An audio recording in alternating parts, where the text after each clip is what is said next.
আসসালামু আলাইকুম রহমতুল্লাহি ওবরাকাতুহ। প্রিয় শিক্ষার্থী ভাইয়েরা, আশা করি আল্লাহর রহমতে সবাই ভালো আছেন। আমিও আল্লাহর রহমতে ভালো আছি। আজ আমরা জানব রডের ওজন নির্ণয়ের সূত্র। ফিটে থাকলে রডের ওজন নির্ণয়ের সূত্র একরকম, মিটারে থাকলে রডের ওজন নির্ণয়ের সূত্র একরকম, এবং সুতায় থাকলে রডের ওজন নির্ণয়ের সূত্র একরকম। আসুন প্রথমে আমরা জেনে নিই 1 মিটার রডের ওজন নির্ণয়ের সূত্র। 1 মিটার রডের ওজন নির্ণয়ের সূত্র হলো D square divided 162.2 KG per metre. D স্কোয়ারটা হলো রডের ডায়া, এখানে ডায়া সমান সমান মনে করি 20 মিলি।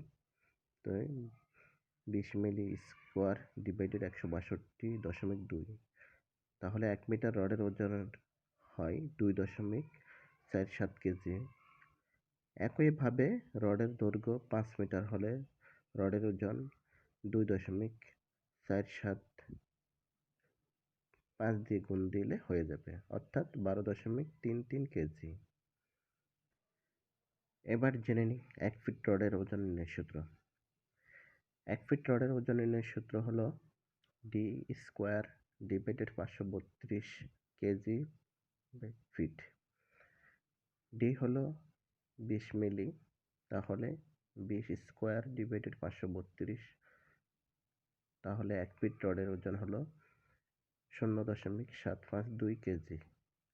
একইভাবে রডের দৈর্ঘ্য 5 ফিট হলে 1 ফিট রডের ওজনের সাথে 5 গুণ করলে হয়ে যাবে, অর্থাৎ 3.76 কেজি।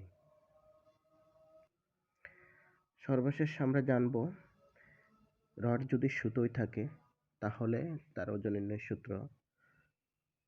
সাধারণত আমাদের সাইটে মিস্ত্রিরা রডকে সুতায় প্রকাশ করে।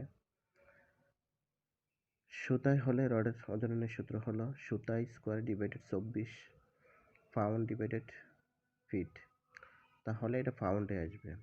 তাহলে 3 সুতা হলে 3 স্কোয়ার ডিভাইড 24, তাহলে 0.375 পাউন্ড পার ফিট।